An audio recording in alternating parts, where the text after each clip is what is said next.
शिवा का न्याय। अंधेरी रात थी, आसमान में घने बादल थे और कल्याण अंबा घाट पर कोहरा छाया हुआ था। घाट के पास एक पुरानी चाय की दुकान पर कुछ लोग धीमी आवाज में बातें कर रहे थे। उन्हीं में से एक था शिवा रेड्डी, जो शहर में एक छोटा सा मोबाइल रिपेयरिंग सेंटर चलाता था। वह ईमानदारी से अपना काम करता था, लेकिन उसकी जिंदगी में अचानक तूफान आ गया था। आरोप और साजिश शहर के बड़े नेताओं और अधिकारियों की नजर उसकी दुकान के पास की जमीन पर थी। नगर परिषद ने शिवा पर आरोप लगाया कि उसने सरकारी जमीन पर अवैध पार्किंग बना दी है, लेकिन सच्चाई कुछ और थी।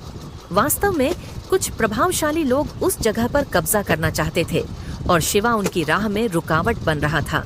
अचानक एक रात कुछ गुंडों ने आकर उसकी दुकान तोड़ दी और उसे धमकी दी कि वह जगह खाली कर दे, लेकिन शिवा ने हार मानने से इनकार कर दिया। उसने फैसला किया कि वह कानूनी लड़ाई लड़ेगा। संतोष कुमार, न्याय की आशा। शिवा ने मदद के लिए संतोष कुमार को चुना, जो एक युवा और ईमानदार वकील था। संतोष के पिता एक जाने माने वकील थे, लेकिन उनका सपना था कि उनका बेटा सिर्फ बड़े लोगों के लिए नहीं, बल्कि गरीब और निर्दोष लोगों के लिए भी लड़े। संतोष ने मामले की पूरी पड़ताल की और उसे जल्दी ही समझ में आ गया कि यह पूरा मामला एक बड़ी साजिश है। उसने शिवा को भरोसा दिलाया, डरने की जरूरत नहीं, हम अदालत में सच को साबित करेंगे। अदालत की लड़ाई मुकदमे की सुनवाई शुरू हुई। नगर परिषद की ओर से बड़े बड़े वकील आए थे, जिनका सिर्फ एक ही मकसद था, शिवा को दोषी साबित करना। नगर परिषद का वकील, माननीय न्यायाधीश, यह व्यक्ति शिवा सरकारी जमीन पर अवैध रूप से कब्जा किए बैठा है। हमारे पास सबूत है कि यहाँ एक गैरकानूनी पार्किंग बनाई गई थी। संतोष कुमार, मेरे पास इससे भी पक्के सबूत हैं जो यह साबित करेंगे कि नगर परिषद के अधिकारी ही असली दोषी हैं।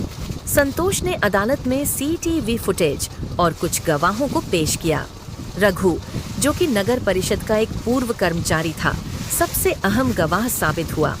रघु, मैं गवाही देता हूँ कि यह सब नगर के बड़े अधिकारियों की चाल थी।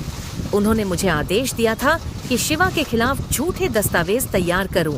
अदालत में सन्नाटा छा गया। अब सबको समझ आ गया था कि असली अपराधी कौन है। न्याय की जीत। न्यायाधीश ने फैसला सुनाया, शिवा रेड्डी निर्दोष है। नगर परिषद को 50 लाख का मुआवजा देना होगा और उन अधिकारियों पर कार्यवाही की जाएगी जिन्होंने यह साजिश रची थी। शिवा की आंखों में आंसू थे, खुशी के आंसू। उसकी ईमानदारी और साहस की जीत हुई थी। संतोष ने अपने पिता का सपना पूरा किया और पहली ही लड़ाई में सच की जीत दिलाई। अंतिम संदेश अब कल्याण नगर में हर कोई कहता था, सच की जीत हमेशा होती है।